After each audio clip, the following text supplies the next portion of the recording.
ਨਰਿੰਦਰ ਸਿੰਘ ਕਪੂਰ ਦੀ ਪੁਸਤਕ ਆਮੋ ਸਾਹਮਣੇ ਵਿੱਚੋਂ ਰਚਨਾ ਉਦਾਸੀ ਅਤੇ ਦਿਲਗੀਰੀ। ਜੇ ਮੇਰਾ ਦੂਰ ਕਿਸੇ ਹੋਰ ਧਰਤੀ ਦੇ ਲੋਕਾਂ ਨਾਲ ਸੰਪਰਕ ਜੁੜ ਜਾਵੇ ਤਾਂ ਸਭ ਤੋਂ ਪਹਿਲਾਂ ਮੈਂ ਉਹਨਾਂ ਨੂੰ ਪੁੱਛਾਂਗਾ, ਕੀ ਤੁਸੀਂ ਵੀ ਸਾਡੇ ਵਾਂਗ ਉਦਾਸ ਤੇ ਦਿਲਗੀਰ ਹੁੰਦੇ ਹੋ ਸਕਦਾ ਹੈ ਉਹ ਸਾਡੇ ਨਾਲੋਂ ਵੀ ਵੱਧ ਖੁਸ਼ਹਾਲ ਹੋਣ ਅਤੇ ਇਸੇ ਕਰਕੇ ਸਾਡੇ ਨਾਲੋਂ ਵੀ ਵੱਧ ਦਿਲਗੀਰ ਤੇ ਉਦਾਸ ਹੋਣ। ਇਹ ਵੀ ਹੋ ਸਕਦਾ ਹੈ ਕਿ ਉਹਨਾਂ ਦੇ ਮਨ ਅਜੇ ਸਬੂਤੇ ਹੋਣ ਅਤੇ ਉਹਨਾਂ ਨੂੰ ਦਿਲਗੀਰੀ ਦਾ ਉੱਕਾ ਹੀ ਕੋਈ ਅਨੁਭਵ ਨਾ ਹੋਵੇ। ਮੈਂ ਉਹਨਾਂ ਨੂੰ ਇਹ ਦੱਸਾਂਗਾ ਕਿ ਹੁਣ ਅਸੀਂ ਸਭ ਕੁਝ ਬਣਾ ਸਕਦੇ ਹਾਂ ਅਤੇ ਸਾਡੇ ਕੋਲ ਸਭ ਕੁਝ ਹੈ, ਪਰ ਸਾਡੇ ਮਨਾਂ ਦੀਆਂ ਗਲੀਆਂ ਵਿੱਚ ਹੁਣ ਕੋਈ ਬੁਲਬੁਲ ਨਹੀਂ ਬੋਲਦੀ। ਸਾਡੀਆਂ ਕਬਰਾਂ ਵਿੱਚ ਹੁਣ ਸਾਡੇ ਘਰਾਂ ਨਾਲੋਂ ਵਧੇਰੇ ਰੌਣਕ ਹੈ। ਹੁਣ ਸਾਨੂੰ ਨਾ ਧੀਆਂ ਦੀ ਉਡੀਕ ਹੈ, ਨਾ ਧੀਆਂ ਦੀ, ਨਾ ਸਾਡੇ ਕੋਲ ਚਸ਼ਮਿਆਂ ਵਾਲੇ ਚਾਹ ਹਨ, ਨਾ ਦਰਿਆਵਾਂ ਜੇ ਦਿਲ। ਅਸੀਂ ਜਿੱਥੇ ਜਾ ਕੇ ਬਹਿਣਾ ਸੀ ਉਹ ਟਾਹਣੀ ਟੁੱਟ ਗਏ ਹਨ। ਮੈਂ ਵੀ ਦੱਸਾਂਗਾ ਕਿ ਹੁਣ ਸਾਡੇ ਘਰਾਂ ਵਿੱਚ ਹਲਦੀ ਰੰਗੇ ਖਤ ਨਹੀਂ ਆਉਂਦੇ।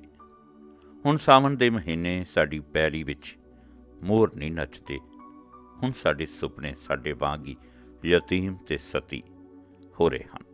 ਜੇ ਅਸੀਂ ਅੰਬਾਂ ਨੂੰ ਵੱਢ ਕੇ ਅੱਕਾਂ ਦੀ ਵਾੜ ਕਰ ਲਈ ਹੈ ਤਾਂ ਪੀਂਘਾਂ ਨੇ ਪਿੱਪਲਾਂ ਨੂੰ ਡੰਗਣਾ ਹੀ ਹੈ।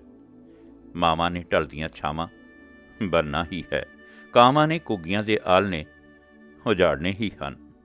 ਪੱਗਾਂ ਲੀਰੋ ਲੀਰ ਹੋਣੀਆਂ ਹੀ ਹਨ। ਚੁੰਨੀਆਂ ਨੇ ਪਾਟਣਾ ਹੀ ਹੈ। ਵੰਗਾਂ ਨੇ ਵੈਣ ਪਾਉਣੇ ਹੀ ਹਨ। ਹੁਣ ਰੁੱਸ ਗਿਆ ਨੇ ਮੁੜ ਕੇ ਨਹੀਂ ਆਉਣਾ, ਹੁਣ ਮਰ ਗਿਆ ਨੇ ਨਹੀਂ ਲੱਭਣਾ। ਸਾਡੀ ਰੂਹ ਨੇ ਬਰੰਗ ਚਿੱਠੀ ਵਾਂਗ ਰੁਲਣਾ ਹੀ ਹੈ। ਭਾਵੇਂ ਮਨ ਦੇ ਵਿਹੜੇ ਵਿੱਚ ਚੰਦਨ ਤੇ ਚਮੇਲੀ ਦੇ ਕਿਤਨੇ ਹੀ ਬੂਟੇ ਲਾ ਦਈਏ ਅਤੇ ਬਚਾਓ ਦੇ ਕਿਤਨੇ ਹੀ ਢੰਗ ਤਰੀਕੇ ਵਰਤ ਲਈਏ, ਦਿਲ ਤੇ ਮਨ ਦੇ ਇਹ ਵਿਹੜੇ ਕਦੇ ਨਾ ਕਦੇ ਸੁੰਨੇ ਹੋ ਹੀ ਜਾਣੇ ਹਨ। ਮਨ ਦੇ ਕਈ ਮੌਸਮ ਅਜਿਹੇ ਹੁੰਦੇ ਹਨ ਜਿਨ੍ਹਾਂ ਵਿੱਚ ਸਾਹਾਂ ਨਾਲੋਂ ਹੌਕੇ ਲੰਮੇ ਹੋ ਜਾਂਦੇ ਹਨ। ਜਦੋਂ ਅਣਕਿਆਸੀਆਂ ਘਟਨਾਵਾਂ ਮਨੁੱਖ ਨੂੰ ਘੇਰ ਲੈਂਦੀਆਂ ਹਨ ਤਾਂ ਇਹਨਾਂ ਦੇ ਬੋਝ ਥੱਲੇ ਮਨੁੱਖ ਦਬ ਜਾਂਦਾ ਹੈ।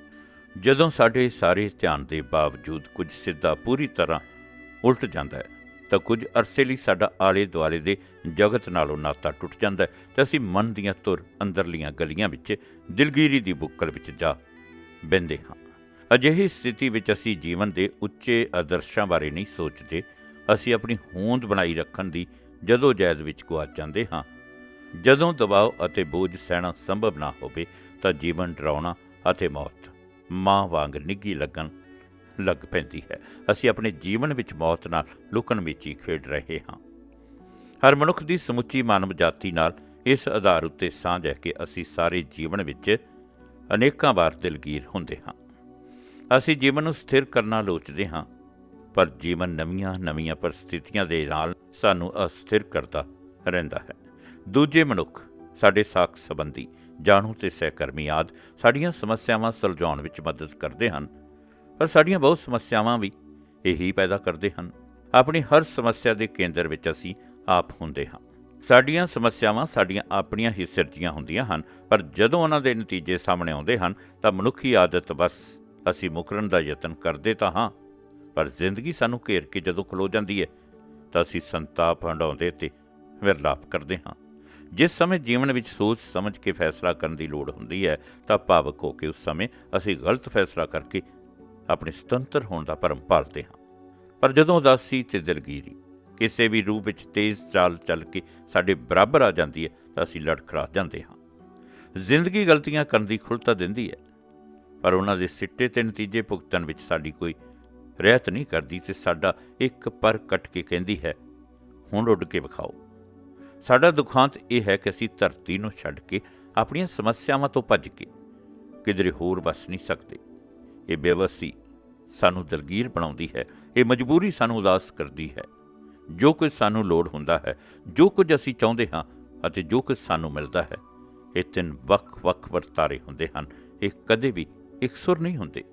ਜੋ ਕੁਝ ਸਾਨੂੰ ਲੋੜ ਹੁੰਦਾ ਹੈ ਉਹ ਅਸੀਂ ਲੈਣ ਲਈ ਤਿਆਰ ਨਹੀਂ ਹੁੰਦੇ। ਜੋ ਕੁਝ ਅਸੀਂ ਚਾਹੁੰਦੇ ਹਾਂ ਉਸ 'ਤੇ ਅਸੀਂ ਯੋਗ ਨਹੀਂ ਹੁੰਦੇ ਅਤੇ ਜੋ ਕੁਝ ਸਾਨੂੰ ਮਿਲਦਾ ਹੈ ਉਹ ਅਸੀਂ ਕਦੀ ਚਾਹਿਆ ਨਹੀਂ ਹੁੰਦਾ। ਅਜਿਹੀ ਸਥਿਤੀ ਵਿੱਚ ਕਦੀ ਅਸੀਂ ਆਪਣੇ ਭਾਗਾਂ ਨੂੰ ਕੋਸਦੇ ਹਾਂ ਅਤੇ ਕਦੀ ਸਮਾਜ ਨੂੰ ਦੋਸ਼ ਦਿੰਦੇ ਹਾਂ। ਇਵੇਂ ਅਸੀਂ ਸ਼ਕਤੀਸ਼ਾਲੀ ਬਣਨ ਦੀ ਇੱਛਾ ਵਿੱਚ ਨਿਰਬਲ ਹੋ ਜਾਂਦੇ ਹਾਂ। ਇਸ ਸਥਿਤੀ ਵਿੱਚ ਆਲੇ ਦੁਆਲੇ ਨਾਲ ਸਾਡਾ ਰਿਸ਼ਤਾ ਵਿਰੋਧ ਵਾਲਾ ਹੋ ਨਿਬੜਦਾ ਹੈ। ਜੋ ਅਸੀਂ ਬਦਲਣਾ ਚਾਹੁੰਦੇ ਹਾਂ ਉਹ ਬਦਲਿਆ ਨਹੀਂ ਜਾ ਸਕਦਾ, ਪਰ ਜੋ ਬਦਲਿਆ ਜਾ ਸਕਦਾ ਹੁੰਦਾ ਹੈ ਉਹ ਅਸੀਂ ਬਦਲਣਾ ਨਹੀਂ ਚਾਹੁੰਦੇ। ਅਜਿਹੀ ਬੰਦ ਗਲੀ ਵਿੱਚ ਜਦੋਂ ਕੋਈ ਰਾਹ ਨਹੀਂ ਵਿਖਾਈ ਦਿੰਦਾ ਤਾਂ ਅਸੀਂ ਆਪਣੇ ਆਪ ਨੂੰ ਨਿਰਾਸ਼ ਤੇ ਨਿਤਾਣਾ ਮਹਿਸੂਸ ਕਰਦੇ ਹਾਂ। ਨਿਆਸਰਾਪਨ ਤੇ ਨਿਤਾਣਾਪਨ ਦਿਲਗਿਰੀ ਵੱਲ ਜਾਂਦੇ ਰਾਹ ਹਨ। ਇਸ ਪੱਖ ਤੋਂ ਅਸੀਂ ਸਾਰੇ ਹੀ ਰੋਗੀ ਹਾਂ, ਕੋਈ ਘੱਟ ਕੋਈ ਵੱਧ। ਸਾਡਾ ਵਖਰੇਵਾਂ ਇਸ ਗੱਲ ਵਿੱਚ ਹੈ ਕਿ ਸਾਨੂੰ ਵੱਖ-ਵੱਖ ਸਮਿਆਂ 'ਤੇ ਦਿਲਗਿਰੀ ਦੀ ਸਥਿਤੀ ਵਿੱਚ ਵਿਚਰਨਾ ਪੈਂਦਾ ਹੈ। ਚੰਗੀ ਨਰੋਈ ਆਰੋਗ ਸਿਹਤ ਸੁਪਨਾ ਹੈ, ਵਾਸਤਵਿਕਤਾ ਨਹੀਂ। ਦੂਜਿਆਂ ਨਾਲ ਸਦੀਵੀ ਸੁਖਾਵੇਂ ਸੰਬੰਧ ਵੀ ਇੱਕ ਸੁਪਨਾ ਹਨ। ਜੀਵਨ ਦੇ ਭਵਜਲ ਇਤਨੇ ਹਨ ਕਿ ਕਿਸੇ ਪੱਤਨ 'ਤੇ ਪਹੁੰਚਣਾ ਵੀ ਇੱਕ ਸੁਪਨਾ ਹੀ ਹੁੰਦਾ ਹੈ। ਵਾਸਤਵਿਕਤਾ ਇਹ ਹੈ ਕਿ ਅਸੀਂ ਸਾਰਿਆਂ ਨੇ ਅੰਤ ਨੂੰ ਉਖੜੇ ਹੋਏ ਬੂਹਿਆਂ ਵਾਂਗ, ਮਲਬਾ ਹੋਏ ਮਕਾਨਾਂ ਵਾਂਗ, ਫਟੀ ਹੋਈ ਪੁਰਾਣੀ ਚਾਦਰ ਵਾਂਗ ਤੇ ਬਿਨਾਂ ਤਲੇ ਦੇ ਬਾਲਟੀ ਵਾਂਗ ਹੋ ਨਿਬੜਨਾ ਹੈ। ਇਹ ਵੀ ਵਾਸਤਵਿਕਤਾ ਹੈ ਕਿ ਸਾਡੇ ਸਾਰੇ ਰਾਂਗਲੇ ਸੁਪਨੇ ਇੱਕ ਇੱਕ ਕਰਕੇ ਟੁੱਟਦੇ ਹਨ। ਸਾਰੇ ਗੂੜੇ ਰੰਗ ਅੰਤ ਨੂੰ ਫਿੱਕੇ ਪੈ ਜਾਂਦੇ ਹਨ। ਜਦੋਂ ਇਹ ਵਾਸਤਵਿਕਤਾ ਵਾਪਰਨੀ ਹੈ ਉਸ ਸਮੇਂ ਅਸੀਂ ਉਦਾਸ ਹੋਣਾ ਹੀ ਹੈ। ਅਜਿਹੇ ਅਨੁਭਵ ਤੋਂ ਬਚਿਆ ਨਹੀਂ ਜਾ ਸਕਦਾ। ਸੋ ਦਿਲਗਿਰੀ ਜੀਵਨ ਦੀ ਵਾਸਤਵਿਕਤਾ ਹੈ ਅਤੇ ਖੁਸ਼ੀ ਇੱਕ ਸੁਪਨਾ ਹੈ। ਅਸੀਂ ਵਾਸਤਵਿਕਤਾ ਤੋਂ ਸੁਪਨੇ ਵੱਲ ਜਿਉਂ-ਜਿਉਂ ਸਫ਼ਰ ਕਰਦੇ ਹਾਂ ਤਿਉਂ-ਤਿਉਂ ਪੰਧ ਲੰਬੇਰਾ ਤੇ ਕਠਿਨ ਹੁੰਦਾ ਜਾਂਦਾ ਹੈ। ਇਸ ਕਰਕੇ ਸਾਨੂੰ ਅਨੇਕਾਂ ਭਰਮ ਪਾਲਣ ਦੀ ਲੋੜ ਹੁੰਦੀ ਹੈ। ਜਿਹੜੇ ਖੁਸ਼ ਪ੍ਰਤੀਤ ਹੋ ਰਹੇ ਹਨ ਉਹ ਅਸਲ ਵਿੱਚ ਅਜੇ ਵੀ ਭਰਮ ਪਾਲ ਰਹੇ ਹਨ, ਤੇ ਜਿਹੜੇ ਨਿਰਾਸ਼ ਪ੍ਰਤੀਤ ਹੋ ਰਹੇ ਹਨ ਉਹਨਾਂ ਤੋਂ ਉਹਨਾਂ ਦੇ ਭਰਮ ਗੁਆਚ ਗਏ ਹਨ, ਉਹਨਾਂ ਦੇ ਸੁਪਨੇ ਟੁੱਟ ਗਏ ਹਨ। ਜਦੋਂ ਸਾਡੇ ਸੁਪਨੇ ਟੁੱਟਦੇ ਹਨ ਤਾਂ ਅਸੀਂ ਦਿਲਗੀਰ ਹੁੰਦੇ ਹਾਂ। ਇਸ ਸਥਿਤੀ ਵਿੱਚ ਕਈ ਸਾਨੂੰ ਬਿਮਾਰ ਸਮਝਦੇ ਹਨ ਤੇ ਕਈ ਪਾਗਲ। ਬੀਤੇ ਹੋਏ ਸਮਿਆਂ ਵਿੱਚ ਦਿਲਗੀਰ ਹੋਣਾ ਪਾਪ ਸਮਝਿਆ ਜਾਂਦਾ ਸੀ। ਉਦੋਂ ਧਰਮ ਜਿਹੜਾ ਸੁਪਨਾ ਉਸਾਰਦਾ ਸੀ ਜਾਂ ਜਿਹੜਾ ਭਰਮ ਸਿਰਜਦਾ ਸੀ ਉਹ ਬੜਾ ਹੰਢਣਸਾਰ ਹੋਇਆ ਕਰਦਾ ਸੀ। ਅਜੋਕੇ ਮਨੁੱਖ ਦੀ ਦਿਲਗੀਰੀ ਦਾ ਕਾਰਨ ਇਹ ਹੈ ਕਿ ਉਸ ਦੇ ਸਾਹਮਣੇ ਨਾ ਕੋਈ ਸਦੀਵੀ ਸੁਪਨਾ ਹੈ, ਨਾ ਕੋਈ ਚਿਰਜੀਵੀ ਭਰਮ। ਉਹ ਟੁੱਟੇ ਭਰਮਾਂ ਦੇ ਮਾਰੂ ਥਲ ਵਿੱਚ ਭਟਕੇ ਯਾਤਰੂ ਵਾਂਗ ਹੈ। ਅਜੋਕੇ ਯੁੱਗ ਵਿੱਚ ਇਹ ਵਰਤਾਰਾ ਲਗਭਗ ਹਰ ਕਿਸੇ ਨਾਲ ਵਾਪਰ ਰਿਹਾ ਹੈ। ਭਰਮ ਤੇ ਸੁਪਨੇ ਉਸਾਰਨ ਦੇ ਯਤਨ ਬੜੇ ਕੀਤੇ ਜਾ ਰਹੇ ਹਨ, ਪਰ ਸਫਲਤਾ ਨਹੀਂ ਮਿਲ ਰਹੀ। ਗਿਆਨ ਨੇ ਮਨੁੱਖ ਨੂੰ ਬੇਚੈਨ ਕੀਤਾ ਅਤੇ ਭੋਲੇਪਨ ਦੇ ਯੁੱਗ ਵੱਲ ਮੁੜਨ ਦੇ ਮਨੁੱਖ ਦੇ ਸਾਰੇ ਯਤਨ ਨਿਸਫਲ ਹੋ ਰਹੇ ਹਨ। ਮਨ ਦੇ ਪੱਖੋਂ ਹੁਣ ਹਰ ਕੋਈ ਉਦਾਸ ਅਤੇ ਪਰਦੇਸੀ ਹੈ। ਸਾਵੇਂ ਸੰਤੁਲਿਤ ਸੰਬੰਧਾਂ ਵਿੱਚ ਸਬੂਤ ਤੇ ਵਿਚਰਨ ਦੀ ਸਮਰੱਥਾ ਦੇ ਘਟ ਜਾਣ ਨਾਲ ਨਾ ਅੱਗੇ ਜਾਣ ਨੂੰ ਮਨ ਕਰਦਾ ਹੈ, ਨਾ ਪਿੱਛੇ ਮੁੜਿਆ ਜਾ ਸਕਦਾ ਹੈ। ਜਦੋਂ ਘਰ ਦੇ ਵਾਤਾਵਰਨ ਵਿੱਚ ਦਿਲਗੀਰੀ ਹੋਵੇ ਤਾਂ ਇਸ ਦਾ ਬੱਚਿਆਂ ਉੱਤੇ ਪ੍ਰਭਾਵ ਪੈਣਾ ਸੁਭਾਵਿਕ ਹੁੰਦਾ ਹੈ, ਅਤੇ ਅਜਿਹੇ ਬੱਚੇ ਵੀ ਜੀਵਨ ਪ੍ਰਤੀ ਮਾਪਿਆਂ ਵਾਲਾ ਦ੍ਰਿਸ਼ਟੀਕੋਣ ਅਪਣਾਉਂਦੇ ਹਨ ਤੇ ਅਕਸਰ ਉਹਨਾਂ ਵਸਤਾਂ ਤੇ ਵਰਤਾਰਿਆਂ ਵਿੱਚੋਂ ਤਸੱਲੀ ਲੱਭਦੇ ਹਨ ਜਿਹੜੇ ਮਾਪਿਆਂ ਨੂੰ ਪ੍ਰਵਾਨ ਨਹੀਂ ਹੁੰਦੇ। ਜਦੋਂ ਮਾਪਿਆਂ ਕੋਲ ਜੀਵਨ ਦੀ ਕੋਈ ਸੇਧ ਨਹੀਂ ਹੁੰਦੀ ਤਾਂ ਬੱਚਿਆਂ ਦਾ ਕੁਰਾਹੇ ਪੈਣਾ ਰੋਕਿਆ ਨਹੀਂ ਜਾ ਸਕਦਾ। ਜਦੋਂ ਲਾਡ ਨਾਲ ਪਾਲੇ ਬੱਚਿਆਂ ਦੀਆਂ ਮੰਗਾਂ ਪੂਰੀਆਂ ਨਹੀਂ ਹੁੰਦੀਆਂ ਤਾਂ ਉਹ ਚੋਰੀ ਕਰਨ ਲਈ ਮਜਬੂਰ ਹੁੰਦੇ ਹਨ। ਉਹਨਾਂ ਦੀਆਂ ਅਜਿਹੀਆਂ ਆਦਤਾਂ ਮਾਪਿਆਂ ਨੂੰ ਪਰੇਸ਼ਾਨ ਕਰਦੀਆਂ ਹਨ, ਪਰ ਮਾਪੇ ਭੁੱਲ ਜਾਂਦੇ ਹਨ ਕਿ ਅਜਿਹੀਆਂ ਆਦਤਾਂ ਪਾਉਣ ਦੀ ਜ਼ਿੰਮੇਵਾਰੀ ਉਹਨਾਂ ਦੀ ਹੈ। ਜਦੋਂ ਅਸੀਂ ਆਪਣੇ ਬੱਚਿਆਂ ਨੂੰ ਹੀ ਆਪਣੀ ਸਮੁੱਚੀ ਦੁਨੀਆ ਵਿੱਚ ਲੈਂਦੇ ਹਾਂ ਤਾਂ ਅਸੀਂ ਆਪਣੀ ਦੁਨੀਆ ਨੂੰ ਬਹੁਤ ਛੋਟਾ ਕਰ ਲੈਂਦੇ ਹਾਂ। ਛੋਟੀ ਦੁਨੀਆ ਵਿੱਚ ਉਦਾਰ ਸੋਚਣੀ ਸੰਭਵ ਨਹੀਂ ਹੁੰਦੀ। ਚਿੰਤਾ ਨਾਲ ਅਸੀਂ ਸਮੱਸਿਆਵਾਂ ਉਪਜਾਉਂਦੇ ਹਾਂ ਤੇ ਸਮੱਸਿਆਵਾਂ ਨਾਲ ਆਪਣੀ ਚਿੰਤਾ ਵਧਾਉਂਦੇ ਹਾਂ। ਇਸ ਸਥਿਤੀ ਵਿੱਚ ਅਵਸਰ ਵੀ ਸਮੱਸਿਆਵਾਂ ਬਣ ਜਾਂਦੇ ਹਨ। ਸੱਚ ਤਾਂ ਇਹ ਹੈ ਕਿ ਅਸੀਂ ਆਪਣੇ ਆਪ ਨੂੰ ਸਮਝਣ ਤੋਂ ਇਨਕਾਰੀ ਹੁੰਦੇ ਹਾਂ ਅਤੇ ਆਪਣੇ ਆਪ ਤੋਂ ਬਹੁਤ ਦੂਰ ਰਹਿ ਕੇ ਜਿਉਣਾ ਚਾਹੁੰਦੇ ਹਾਂ।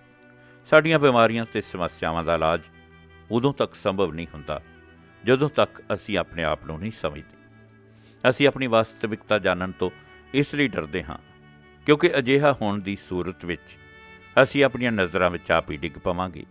ਸਾਨੂੰ ਆਪਣੀ ਵਾਸਤਵਿਕਤਾ ਜਾਣਨ ਲਈ ਆਪਣੇ ਸਾਜ਼ਿਸ਼ੀ ਵਿਹਾਰਾਂ, ਆਪਣੀਆਂ ਲੂੰਬੜ ਚਾਲਾਂ, ਕਮੀਨੀਆਂ ਹਰਕਤਾਂ, ਜਾਣ ਬੁੱਝ ਕੇ ਬੋਲੇ ਝੂਠਾਂ, ਮਾੜੀਆਂ ਨੀਅਤਾਂ ਅਤੇ ਬੇਸ਼ਰਮ ਹਰਕਤਾਂ ਦੇ ਸਨਮੁਖ ਖਲੋਣਾ ਪਵੇਗਾ। ਅਜਿਹੀ ਹਿੰਮਤ ਕਿਸੇ ਦੇ ਵਿੱਚ ਨਹੀਂ ਹੁੰਦੀ। ਅਜਿਹੀ ਹਿੰਮਤ ਦੀ ਅਣਹੋਂਦ ਕਾਰਨ ਹੀ ਅਸੀਂ ਆਪਣੀਆਂ ਸ਼ਕਤੀਆਂ, ਸਮਰੱਥਾਵਾਂ ਅਤੇ ਗੁਣਾਂ ਦੇ ਖੂਹ ਨਹੀਂ ਗੇੜ ਸਕਦੇ।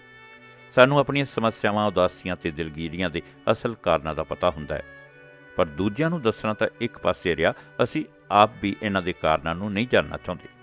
ਸੋ ਹੈਰਾਨੀ ਦੀ ਗੱਲ ਨਹੀਂ ਕਿ ਸਾਡੀ ਦਿਲਗੀਰੀ ਨਹੀਂ ਮੁੱਕਦੀ, ਸਾਡੇ ਰੋਗ ਨਹੀਂ ਘਟਦੇ। ਅਕਸਰ ਬਾਂਝ ਇਸਤਰੀ ਬੜੀ ਉਦਾਸ ਹੁੰਦੀ ਹੈ, ਪਰ ਕਈ ਇਸਤਰੀਆਂ ਵਿੱਚ ਮਾਂ ਬਣਨ ਦੀ ਇੱਛਾ ਤਾਂ ਹੁੰਦੀ ਹੈ, ਪਰ ਇਹ ਇੱਛਾ ਸਮਾਜਿਕ ਪ੍ਰਭਾਵਾਂ ਅਧੀਨ ਹੀ ਹੁੰਦੀ ਹੈ, ਉਹਨਾਂ ਦੇ ਅੰਦਰੋਂ ਨਹੀਂ ਜਾਗਦੀ। ਕਈ ਇਸਤਰੀਆਂ ਬੱਚਿਆਂ ਨੂੰ ਨਫ਼ਰਤ ਕਰਦੀਆਂ ਹਨ, ਪਰ ਮਮਤਾ ਦਾ ਪਖੰਡ ਕਰਨ ਲਈ ਮਜਬੂਰ ਹੁੰਦੀਆਂ ਹਨ। ਜੇ ਕੋਈ ਇਸਤਰੀ ਸੱਚ ਬੋਲੇ ਤਾਂ ਸਾਰਾ ਸਮਾਜ ਉਸ ਦੇ ਵਿਰੁੱਧ ਹੋ ਜਾਵੇਗਾ, ਪਰ ਅਜਿਹੀ ਇਸਤਰੀ ਜਦੋਂ ਮਜਬੂਰੀ ਵਸ ਮਾਂ ਬਣ ਜਾਂਦੀ ਹੈ ਤਾਂ ਉਹ ਖੁਸ਼ ਘੱਟ ਤੇ ਉਦਾਸ ਵਧੇਰੇ ਹੁੰਦੀ ਹੈ। ਉਹ ਭਾਵਕ ਪੱਖੋਂ ਇਤਨੀ ਡਾਵਾਂਡੋਲ ਹੋ ਜਾਂਦੀ ਹੈ ਕਿ ਉਸ ਨੂੰ ਆਪਣੇ ਆਪ ਉੱਤੇ ਵਿਸ਼ਵਾਸ ਨਹੀਂ ਰਹਿੰਦਾ। ਇਸ ਅਵਸਥਾ ਵਿੱਚ ਉਹ ਸ਼ੀਸ਼ੇ ਵਿੱਚ ਆਪਣੇ ਆਪ ਨੂੰ ਦੂਰੋਂ ਹੀ ਵੇਖਦੀ ਹੈ, ਨੇੜੇ ਹੋ ਕੇ ਆਪਣੇ ਆਪ ਨੂੰ ਵੇਖਣ ਦੀ ਉਸ ਵਿੱਚ ਹਿੰਮਤ ਨਹੀਂ ਰਹਿੰਦੀ। ਇਸਤਰੀ ਉਦਾਸ ਹੁੰਦੀ ਹੈ ਤੇ ਪੁਰਸ਼ ਦਿਲਗੀਰ। ਇਸਤਰੀ ਲਈ ਅਣਜੋੜ ਵਿਆਹ ਤੇ ਪੁਰਸ਼ ਲਈ ਕੱਚੀ ਨੌਕਰੀ ਇੱਕੋ ਜਿਹਾ ਸੰਤਾਪ ਹੁੰਦੇ ਹਨ। ਦੁਚਿੱਤੀ ਦੀ ਅਵਸਥਾ ਦਿਲਗੀਰੀ ਦਾ ਇੱਕ ਵੱਡਾ ਕਾਰਨ ਹੁੰਦੀ ਹੈ। ਦੁਚਿੱਤੀ ਦਾ ਸੰਤਾਪ ਕੇਵਲ ਮਨੁੱਖ ਨੂੰ ਹੰਡਾਉਣਾ ਪੈਂਦਾ ਹੈ ਜਦੋਂ ਬਦਲੀ ਅਤੇ ਤਰੱਕੀ ਦੋ ਇੱਕੋ ਜਿਹੀਆਂ ਚੰਗੀਆਂ ਜਾਂ ਮਾੜੀਆਂ ਸਥਿਤੀਆਂ ਵਿੱਚੋਂ ਚੋਣ ਕਰਨੀ ਹੋਵੇ ਤਾਂ ਅਸੀਂ ਅੰਦਰੋਂ ਬਾਹਰੋਂ ਇਕੱਲੇ ਹੋ ਜਾਂਦੇ ਹਾਂ। ਜਦੋਂ ਅਸੀਂ ਦੋ ਬਰਾਬਰ ਸਥਿਤੀਆਂ ਵਿੱਚੋਂ ਕੋਈ ਚੋਣ ਕਰਦੇ ਹਾਂ ਤਾਂ ਅੰਤਾਂ ਦੇ ਦੁਖੀ ਹੋ ਕੇ ਕਰਦੇ ਹਾਂ ਅਤੇ ਇੱਕ ਪਛਤਾਵਾ ਸਾਡੀ ਧੁਰ ਅੰਦਰ ਬਹਿ ਜਾਂਦਾ ਹੈ। ਇਹ ਅਵਸਥਾ ਜਿਨ੍ਹਾਂ ਨੂੰ ਹੰਡਾਉਣੀ ਪਈ ਹੈ ਜਾਂ ਪੈ ਰਹੀ ਹੈ, ਇਸ ਦਾ ਡੂੰਘਾ ਤੇ ਵਿਸ਼ਾਲ ਦਰਦ ਉਹੀ ਜਾਣਦੇ ਹਨ। ਪਰਿਵਾਰਕ ਅਣਬਣ ਹੰਡਾਰੇ ਜਿਹੜੇ ਉੱਪਰੋਂ ਖੁਸ਼ ਰਹਿਣੇ ਪ੍ਰਤੀਤ ਹੁੰਦੇ ਹਨ, ਉਹ ਅਕਸਰ ਅੰਦਰੋਂ ਦਿਲਗੀਰ ਹੁੰਦੇ ਹਨ। ਲੋਕਾਂ ਦਾ ਸਾਥ ਮਾਣਨ ਲਈ ਉਹ ਉਹਨਾਂ ਨੂੰ ਖੁਸ਼ ਕਰਨ ਦਾ ਯਤਨ ਕਰਦੇ ਹਨ, ਪਰ ਕਿਉਂਕਿ ਅਸਲੀਅਤ ਬਹੁਤ ਚਿਰ ਛੁਪਾਈ ਨਹੀਂ ਜਾ ਸਕਦੀ, ਸੋ ਉਹ ਇਕੱਲੇ ਰਹਿ ਜਾਂਦੇ ਹਨ। ਅੰਦਰੋਂ ਉਹ ਪਹਿਲਾਂ ਵੀ ਇਕੱਲੇ ਹੀ ਹੁੰਦੇ ਹਨ, ਪਰ ਜਦੋਂ ਬਾਹਰੋਂ ਵੀ ਉਹ ਇਕੱਲੇ ਹੋ ਜਾਣ ਤਾਂ ਜਾਂ ਉਹ ਬਿਮਾਰ ਰਹਿਣ ਲੱਗ ਪੈਂਦੇ ਹਨ ਜਾਂ ਆਪਣੇ ਆਪ ਨੂੰ ਬਰਬਾਦ ਕਰਨ ਦੇ ਰਾਹ ਪੈ ਜਾਂਦੇ ਹਨ। ਜਦੋਂ ਉਮਰ ਦੇ ਪੱਖੋਂ ਅਸੀਂ ਜਵਾਨੀ ਤੋਂ ਬੁਢਾਪੇ ਵੱਲ ਵੱਧਦੇ ਹਾਂ ਤਾਂ ਬਦਲੀ ਹੋਈ ਸਥਿਤੀ ਨਾਲ ਇੱਕ ਸੁਰ ਹੋਣ ਦੀ ਥਾਂ ਅਸੀਂ ਜਵਾਨ ਬਣੇ ਰਹਿਣ ਦੀ ਜ਼ਿੱਦ ਕਰਦੇ ਹਾਂ ਅਤੇ ਆਪਣੀ ਸ਼ਕਲ ਸੂਰਤ ਅਤੇ ਸਮੁੱਚੇ ਵਿਹਾਰ ਨੂੰ ਬਨਾਵਟੀ ਬਣਾ ਲੈਂਦੇ ਹਾਂ। ਅਜਿਹੀ ਸਥਿਤੀ ਪੁਰਸ਼ਾਂ ਤੇ ਇਸਤਰੀਆਂ ਦੋਹਾਂ ਲਈ ਦਿਲਗੀਰੀ ਦਾ ਕਾਰਨ ਬਣਦੀ ਹੈ, ਪਰ ਪੁਰਸ਼ਾਂ ਦੇ ਮੁਕਾਬਲੇ ਇਸਤਰੀਆਂ ਇਸ ਸਥਿਤੀ ਤੋਂ ਵਧੇਰੇ ਪ੍ਰਭਾਵਿਤ ਹੁੰਦੀਆਂ ਹਨ। ਸੋ ਉਹਨਾਂ ਅੰਦਰਲੀ ਉਦਾਸੀ ਤੇ ਮਾਯੂਸੀ ਉਹਨਾਂ ਦੇ ਵਰਤਾਰੇ ਵਿੱਚ ਚਿੜਚਿੜੇਪਣ ਰਾਹੀਂ ਪ੍ਰਗਟ ਹੁੰਦੀ ਹੈ। ਇਸ ਉਮਰ ਦੀ ਉਦਾਸੀ ਨੂੰ ਟਾਲਣ ਲਈ ਇੱਕ ਵਾਰੀ ਫਿਰ ਗਹਿਣੇ ਅਤੇ ਕੱਪੜੇ ਬਣਵਾਉਣ ਦੀ ਪ੍ਰਵਿਰਤੀ ਉਛਾਲਾ ਮਾਰਦੀ ਹੈ। ਜਵਾਨ ਹੋ ਰਹੇ ਬੱਚੇ ਵੇਖ ਕੇ ਪ੍ਰਸੰਨਤਾ ਹੁੰਦੀ ਹੈ, ਪਰ ਨਾਲ ਹੀ ਉਦਾਸੀ ਵੀ ਹੁੰਦੀ ਹੈ, ਕਿਉਂਕਿ ਬੱਚਿਆਂ ਦੀ ਉਮਰ ਮਾਵਾਂ ਦੀ ਆਪਣੀ ਉਮਰ ਦਾ ਭੇਦ ਪ੍ਰਗਟਾਉਂਦੀ ਹੈ। ਵੱਧਦੀ ਉਮਰ ਕਾਰਨ ਦੂਜਿਆਂ ਦਾ ਸਾਡੇ ਵੱਲ ਧਿਆਨ ਤੇ ਸਾਡੇ ਵਿੱਚ ਦਿਲਚਸਪੀ ਘਟਦੀ ਹੈ ਤਾਂ ਇਹ ਸਭ ਕੁਝ ਸੁਭਾਵਿਕ, ਪਰ ਸੁਭਾਵਿਕ ਨੂੰ ਸਵੀਕਾਰ ਕਰਨਾ ਹੀ ਤਾਂ ਸਭ ਤੋਂ ਵੱਧ ਮੁਸ਼ਕਲ ਹੁੰਦਾ ਹੈ। ਜਿਨ੍ਹਾਂ ਵਿੱਚ ਵਧੇਰੇ ਹਰਮਨ ਪਿਆਰਾ ਹੋਣ ਦੀ ਤਾਂਘ ਹੁੰਦੀ ਹੈ, ਉਹ ਆਪਣੀ ਤਾਂਘ ਦੇ ਅਧੂਰੇ ਰਹਿ ਜਾਣ ਕਰਕੇ ਆਪਣੇ ਹੀ ਢੰਗ ਨਾਲ ਉਦਾਸ ਹੁੰਦੇ ਹਨ। ਜਦੋਂ ਕੋਈ ਵਿਅਕਤੀ ਉਦਾਸ ਹੋਵੇ ਤਾਂ ਉਸ ਦੀ ਕਾਰਜ ਕੁਸ਼ਲਤਾ ਤਾਂ ਘਟਦੀ ਹੀ ਹੈ, ਉਸ ਦਾ ਆਪਣੇ ਆਪ ਵਿੱਚ ਵਿਸ਼ਵਾਸ ਵੀ ਪਤਲਾ ਹੋ ਜਾਂਦਾ ਹੈ ਅਤੇ ਆਪਣੀਆਂ ਨਜ਼ਰਾਂ ਵਿੱਚ ਵੀ ਉਸ ਦਾ ਮਹੱਤਵ ਤੇ ਮੁੱਲ ਘਟਣ ਕਾਰਨ ਆਪਣੇ ਅਧੂਰੇ ਹੋਣ ਅਤੇ ਅਪਰਵਾਨ ਹੋਣ ਦੀ ਦੋਸ਼ ਭਾਵਨਾ ਪ੍ਰਬਲ ਹੋ ਜਾਂਦੀ ਹੈ ਤੇ ਉਹ ਦਿਲਗੀਰ ਹੋ ਜਾਂਦਾ ਹੈ। ਇਸਤਰੀਆਂ ਦੇ ਮਾਨਸਿਕ ਸਰੀਰਕ ਗੇੜ ਵਾਂਗ ਪੁਰਸ਼ਾਂ ਨੂੰ ਵੀ ਉਦਾਸੀ ਦੇ ਗੇੜ ਵਿੱਚੋਂ ਲੰਘਣਾ ਪੈਂਦਾ ਹੈ, ਪਰ ਬਹੁਤੇ ਵਿਅਕਤੀ ਰੁਝੇਵਿਆਂ ਕਾਰਨ ਅਜਿਹੀ ਸਥਿਤੀ ਪ੍ਰਤੀ ਸੁਚੇਤ ਨਹੀਂ ਹੁੰਦੇ। ਇਹ ਉਦਾਸੀ ਜਦੋਂ ਸੰਘਣਾ ਰੂਪ ਧਾਰ ਲਵੇ ਤਾਂ ਇਹ ਕਿਸੇ ਗੰਭੀਰ ਬਿਮਾਰੀ ਜਾਂ ਕਿਸੇ ਹੋਰ ਅਲਾਮਤ ਰਾਹੀਂ ਪ੍ਰਗਟ ਹੋ ਜਾਂਦੀ ਹੈ। ਇਸ ਪੱਖ ਤੋਂ ਕੰਮ ਅਤੇ ਆਰਾਮ ਦੇ ਅਨੁਪਾਤ ਨੂੰ ਸਾਵਾਂ ਬਣਾ ਕੇ ਉਦਾਸੀ ਤੋਂ ਕਿਸੇ ਹੱਦ ਤੱਕ ਬਚਿਆ ਜਾ ਸਕਦਾ ਹੈ, ਪਰ ਵਧੇਰੇ ਚੰਗਾ ਇਹੀ ਹੋਵੇਗਾ ਕਿ ਉਦਾਸੀ ਤੋਂ ਬਚਣ ਦੀ ਥਾਂ ਇਸ ਨੂੰ ਹੰਢਾਇਆ ਜਾਵੇ। ਇਸਤਰੀਆਂ ਵਿੱਚ ਅਕਸਰ ਅਜਿਹੀ ਯੋਗਤਾ ਵਧੇਰੇ ਹੁੰਦੀ ਹੈ, ਸੋ ਜੀਵਨ ਨਾਲ ਪੁਰਸ਼ਾਂ ਦੇ ਮੁਕਾਬਲੇ ਵਧੇਰੇ ਇਕਸੁਰ ਹੁੰਦੀਆਂ ਹਨ। ਪਿੰਡਾਂ ਤੋਂ ਸ਼ਹਿਰਾਂ ਵੱਲ ਵਸੋਂ ਦਾ ਰੁਝਾਨ ਲੋਕਾਂ ਨੂੰ ਪ੍ਰਕਿਰਤਿਕ ਆਲੇ ਦੁਆਲੇ ਨਾਲੋਂ ਤੋੜ ਕੇ ਬਨਾਵਟੀ ਆਲੇ ਦੁਆਲੇ ਵੱਲ ਧਕੇਲ ਰਿਹਾ ਹੈ। ਸ਼ਹਿਰਾਂ ਵਿੱਚ ਜੀਵਨ ਦੀ ਰਫ਼ਤਾਰ, ਖਾਦ ਖੁਰਾਕ, ਆਰਾਮ ਅਤੇ ਮਾਨਸਿਕ ਵਿਕਾਸ ਸਹਿਜ ਗਤੀ ਵਾਲਾ ਨਹੀਂ ਹੁੰਦਾ, ਸੋ ਸ਼ਹਿਰਾਂ ਵਿੱਚ ਅਤੇ ਵਿਸ਼ੇਸ਼ ਕਰਕੇ ਵੱਡੇ ਸ਼ਹਿਰਾਂ ਵਿੱਚ ਮਾਨਸਿਕ ਸਮੱਸਿਆਵਾਂ ਵਧੇਰੇ ਹਨ ਤੇ ਉਹਨਾਂ ਦੇ ਵਧੇਰੇ ਤੇ ਜਟਿਲ ਹੋਣ ਕਾਰਨ ਦਿਲਗੀਰੀ ਦੀ ਭਾਵਨਾ ਵੀ ਵਧੇਰੇ ਹੈ। ਪਹਿਲਾਂ ਮਨੁੱਖ ਜਿਹੜਾ ਕੰਮ ਕਰਦੇ ਸਨ ਉਹ ਆਰੰਭ ਤੋਂ ਅੰਤ ਤੱਕ ਕਰਦੇ ਸਨ, ਪਰ ਹੁਣ ਅਸੀਂ ਸਾਰਾ ਕੰਮ ਨਹੀਂ ਕਰਦੇ, ਵੱਡੇ ਕੰਮ ਦਾ ਇੱਕ ਛੋਟਾ ਜਿਹਾ ਭਾਗ ਹੀ ਕਰਦੇ ਹਾਂ। ਕਾਰਖਾਨੇ ਵਿੱਚ ਅਜੋਕਾ ਮਜ਼ਦੂਰ ਵੱਡੀ ਮਸ਼ੀਨ ਦੇ ਕੇਵਲ ਇੱਕ ਜਾਂ ਦੋ ਪੁਰਜ਼ੇ ਬਣਾਉਂਦਾ ਜਾਂ ਜੋੜਦਾ ਹੈ। ਇਸ ਪ੍ਰਵਿਰਤੀ ਨੇ ਸਾਡੇ ਕੋਲੋਂ ਸਮੁੱਚਤਾ ਦਾ ਸੰਕਲਪ ਅਤੇ ਅਨੁਭਵ ਖੋਲ੍ਹੇ ਹਨ ਅਤੇ ਨਤੀਜਾ ਇਹ ਹੋਇਆ ਕਿ ਅਸੀਂ ਆਪਣੇ ਆਪ ਨੂੰ ਟੁੱਟਿਆ ਹੋਇਆ, ਨਿਗੂਣਾ ਜਿਹਾ, ਬਦਲਿਆ ਜਾ ਸਕਣ ਵਾਲਾ ਭਾਗ ਜਾਂ ਵਿਅਕਤੀ ਸਮਝਣ ਲੱਗ ਪਏ ਹਾਂ। ਬੁਢਾਪਾ ਜੀਵਨ ਦੀ ਇੱਕ ਅਜਿਹੀ ਅਵਸਥਾ ਹੁੰਦੀ ਹੈ ਜਿਸ ਦਾ ਭਵਿੱਖ ਨਹੀਂ ਹੁੰਦਾ। ਕਈ ਬੁਢਾਪੇ ਨੂੰ ਦੂਜਾ ਬਚਪਨ ਇਸ ਲਈ ਕਹਿੰਦੇ ਹਨ ਕਿਉਂਕਿ ਬੁੱਢੇ ਆਪਣੇ ਬਚਪਨ ਦੀਆਂ ਅਧੂਰੀਆਂ ਰਹਿ ਗਈਆਂ ਖੁਆਇਸ਼ਾਂ ਪੂਰੀਆਂ ਕਰਨ ਲਈ ਵਧੇਰੇ ਤਤਪਰ ਹੋ ਜਾਂਦੇ ਹਨ। ਜਿਉਂ-ਜਿਉਂ ਵਿਅਕਤੀ ਬੁੱਢਾ ਹੁੰਦਾ ਜਾਂਦਾ ਹੈ, ਉਸ ਦੇ ਚੇਤੇ ਵਿੱਚ ਆਪਣਾ ਬਚਪਨ ਵਧੇਰੇ ਸਪਸ਼ਟ ਵਿਖਾਈ ਦੇਣ ਲੱਗ ਪੈਂਦਾ ਹੈ ਤੇ ਬੁੱਢੇ ਬੱਚਿਆਂ ਵਾਂਗ ਹੀ ਲਾਲਚੀ ਤੇ ਜ਼ਿੱਦੀ ਹੋ ਨਿਬੜਦੇ ਹਨ। ਦਬੀਆਂ ਅਤ੍ਰਿਪਤ ਖੁਆਇਸ਼ਾਂ ਪੂਰਤੀ ਲਈ ਤਾਂਘਦੀਆਂ ਹਨ। ਇਸੇ ਕਰਕੇ ਕਈ ਬੁੱਢੇ ਬੱਚਿਆਂ ਵਾਂਗ ਕੁਝ ਖਾਣ ਜਾਂ ਕੁਝ ਪ੍ਰਾਪਤ ਕਰਨ ਦੀ ਵਧੇਰੇ ਰੁਚੀ ਵਿਖਾਉਂਦੇ ਹਨ। ਉਹਨਾਂ ਦੀਆਂ ਅਜਿਹੀਆਂ ਆਦਤਾਂ ਨਾਲ ਘਰ ਦੇ ਬਾਕੀ ਜੀਆਂ ਵਿੱਚ ਦਿਲਗੀਰੀ ਵੱਧਦੀ ਹੈ। ਅਜਿਹੇ ਘਰਾਂ ਵਿੱਚ ਰਹਿ ਰਹੇ ਵਿਅਕਤੀ ਆਪਣੇ ਬਜ਼ੁਰਗਾਂ ਦੀ ਮੌਤ ਉਡੀਕਣ ਲੱਗ ਪੈਂਦੇ ਹਨ, ਪਰ ਬੁੱਢਿਆਂ ਉੱਤੇ ਸਮਾਜਿਕ ਦਬਾਅ ਘਟਣ ਕਰਕੇ ਤੇ ਚਿੰਤਾ ਮੁਕਤ ਹੋਣ ਕਾਰਨ ਉਹਨਾਂ ਲਈ ਜਿਉਂਦੇ ਰਹਿਣਾ ਸੌਖਾ ਹੋ ਜਾਂਦਾ ਹੈ। ਅਜਿਹੇ ਬੁੱਢਿਆਂ ਦੀ ਹੋਂਦ ਨਾਲ ਦਿਲਗੀਰੀ ਦੇ ਨਾਲ ਅਕੇਮਾ ਵੀ ਵੱਧਦਾ ਹੈ। ਕਿਸੇ ਉਦੇਸ਼ ਵਿੱਚ ਸਫਲਤਾ ਨਾਲ ਵੀ ਅਸੀਂ ਅਕਸਰ ਉਦਾਸ ਹੋ ਜਾਂਦੇ ਹਾਂ, ਕਿਉਂਕਿ ਸਫਲ ਹੋਣ ਉਪਰੰਤ ਰੁੱਝੇ ਰਹਿਣ ਦਾ ਕੋਈ ਆਧਾਰ ਨਹੀਂ ਰਹਿੰਦਾ ਅਤੇ ਨਤੀਜਾ ਇਹ ਹੁੰਦਾ ਹੈ ਕਿ ਨਿਸ਼ਾਨਾ ਲੋਪ ਹੋ ਜਾਣ ਕਾਰਨ ਜੀਵਨ ਉਦੇਸ਼ਹੀਣ ਪ੍ਰਤੀਤ ਹੋਣ ਲੱਗ ਪੈਂਦਾ ਹੈ। ਕਿਸੇ ਅੰਤਲੇ ਇਮਤਿਹਾਨ ਵਿੱਚ ਪਾਸ ਹੋਣ ਉਪਰੰਤ ਅਤੇ ਕਈ ਹਾਲਤਾਂ ਵਿੱਚ ਵਿਆਹ ਕਰਵਾਉਣ ਉਪਰੰਤ ਵੀ ਕੁਝ ਚਿਰ ਲਈ ਅਸੀਂ ਉਦਾਸ ਹੋ ਜਾਂਦੇ ਹਾਂ। ਇਸ ਹਾਲਤ ਦਾ ਕਾਰਨ ਇਹ ਹੁੰਦਾ ਹੈ ਕਿ ਸਫਲਤਾ ਦੇ ਸੰਬੰਧ ਵਿੱਚ ਅਸੀਂ ਜੋ ਸੋਚਿਆ ਅਤੇ ਕਿਆਸਿਆ ਹੁੰਦਾ ਹੈ ਉਹ ਜਿਹਾ ਕੁਝ ਪ੍ਰਾਪਤ ਨਹੀਂ ਹੁੰਦਾ ਅਤੇ ਅਗਲੇਰੇ ਯਤਨ ਨਿਰਰਥਕ ਪ੍ਰਤੀਤ ਹੁੰਦੇ ਹਨ ਅਤੇ ਆਪਣੇ ਆਪ ਬਾਰੇ ਸਾਡੀ ਰਾਏ ਨੀਵੀਂ ਹੋ ਜਾਂਦੀ ਹੈ। ਕਈ ਵਾਰੀ ਅਸੀਂ ਵੱਡੇ ਨੁਕਸਾਨ ਸਹਿਜੇ ਹੀ ਬਰਦਾਸ਼ਤ ਕਰ ਲੈਂਦੇ ਹਾਂ, ਪਰ ਮਗਰੋਂ ਵਾਪਰੀ ਕੋਈ ਨਿੱਕੀ ਜਿਹੀ ਘਟਨਾ ਸਾਨੂੰ ਬੜਾ ਉਦਾਸ ਕਰ ਦਿੰਦੀ ਹੈ। ਇਸ ਦਾ ਕਾਰਨ ਇਹ ਹੁੰਦਾ ਹੈ ਕਿ ਵੱਡੇ ਨੁਕਸਾਨ ਵੇਲੇ ਅਸੀਂ ਉਦਾਸੀ ਨੂੰ ਮੁਲਤਵੀ ਕਰ ਦਿੱਤਾ ਹੁੰਦਾ ਹੈ, ਕਿਉਂਕਿ ਉਸ ਸਮੇਂ ਵਧੇਰੇ ਲੋਕ ਸਾਡੇ ਵਿਹਾਰ ਨੂੰ ਵੇਖ ਰਹੇ ਹੁੰਦੇ ਹਨ। ਜਦੋਂ ਵੀ ਸਾਨੂੰ ਇਕੱਲੇ ਹੋਣ ਦਾ ਅਵਸਰ ਮਿਲਦਾ ਤਾਂ ਕੋਈ ਨਿੱਕੀ ਜਿਹੀ ਗੱਲ ਉਸ ਸੁੱਤੀ ਹੋਈ ਉਦਾਸੀ ਨੂੰ ਜਗਾ ਦਿੰਦੀ ਹੈ। ਕਿਸੇ ਦੇ ਮਰਨ ਜਾਂ ਦੂਰ ਚਲੇ ਜਾਣ ਜਾਂ ਵਿਛੋੜੇ ਦਾ ਉਦਾਸ ਕਰਨ ਵਾਲਾ ਅਨੁਭਵ ਵਿਸ਼ਵ ਵਿਆਪੀ ਹੈ।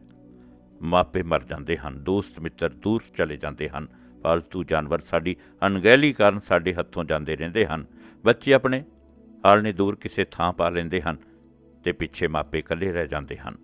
ਇਹੋ ਜਿਹੇ ਸਮੇਂ ਜੀਵਨ ਦੀਆਂ ਸਾਰੀਆਂ ਦੁਖਦਾਈ ਘਟਨਾਵਾਂ ਕਲਪਨਾ ਵਿੱਚ ਪਰਿਕਰਮਾ ਕਰਦੀਆਂ ਹਨ। ਭੁੱਖ ਘੱਟ ਲੱਗਦੀ ਹੈ, ਨੀਂਦਰ ਘੱਟ ਜਾਂਦੀ ਹੈ, ਰੁਝੇਵੇਂ ਅਰਥਪੂਰਨ ਨਹੀਂ ਲੱਗਦੇ। ਸੋ ਇਸ ਅਵਸਥਾ ਵਿੱਚ ਉਦਾਸ ਹੋਣਾ ਸੁਭਾਵਿਕ ਹੁੰਦਾ ਹੈ। ਉਦਾਸੀ ਜਾਂ ਦਿਲਗੀਰੀ ਬਹੁਤਾ ਉਹਨਾਂ ਨੂੰ ਹੀ ਦੁਖੀ ਕਰਦੀ ਹੈ ਜਿਹੜੇ ਇਸ ਨੂੰ ਜੀਵਨ ਦਾ ਅਨਿੱਖੜ ਅਨੁਭਵ ਮੰਨਣ ਤੋਂ ਇਨਕਾਰੀ ਹੁੰਦੇ ਹਨ। ਅਜਿਹੇ ਵਿਅਕਤੀ ਦੁੱਖਾਂ ਤੋਂ ਬਚਦੇ ਸੁੱਖ ਮਾਨਣ ਤੋਂ ਵੀ ਵਿਰਵੇ ਰਹਿ ਜਾਂਦੇ ਹਨ। ਜਿਹੜੇ ਵਿਅਕਤੀਆਂ ਨੇ ਬਚਪਨ ਤੇ ਜਵਾਨੀ ਵਿੱਚ ਔਖੇ ਦਿਨ ਵੇਖੇ ਹੋਣ, ਉਹਨਾਂ ਵਿੱਚ ਉਦਾਸੀ ਨੂੰ ਸਹਿਣ ਦੀ ਸਮਰੱਥਾ ਵਧੇਰੇ ਹੁੰਦੀ ਹੈ। ਜਿਨ੍ਹਾਂ ਨੂੰ ਸੌਖੀਆਂ ਜਿੱਤਾਂ ਦੀ ਆਦਤ ਹੁੰਦੀ ਹੈ, ਉਹਨਾਂ ਦੇ ਪੈਰ ਜੀਵਨ ਦੀ ਧਰਤੀ ਉੱਤੋਂ ਜਲਦੀ ਉਖੜਦੇ ਹਨ। ਜਿਹੜੇ ਪ੍ਰਕਿਰਤੀ ਦੇ ਨੇੜੇ ਵਸਦੇ ਹਨ, ਉਹ ਉਦਾਸੀ ਨੂੰ ਬਹੁਤ ਹੀ ਸਹਿਜ ਨਾਲ ਸਵੀਕਾਰ ਕਰਦੇ ਹਨ, ਪਰ ਜਿਹੜੇ ਪ੍ਰਕਿਰਤੀ ਤੋਂ ਦੂਰ ਹੁੰਦੇ ਹਨ, ਉਹ ਆਪਣੇ ਆਪ ਨੂੰ ਗੂੰਦ ਦੇ ਦਰਿਆ ਵਿੱਚ ਡਿੱਗਿਆ ਅਨੁਭਵ ਕਰਦੇ ਹਨ, ਜਿੱਥੇ ਉਹ ਨਾ ਤੈਰ ਸਕਦੇ ਹਨ ਅਤੇ ਨਾ ਹੀ ਉਹ ਡੁੱਬ ਸਕਦੇ ਹਨ। ਧੰਨਵਾਦ।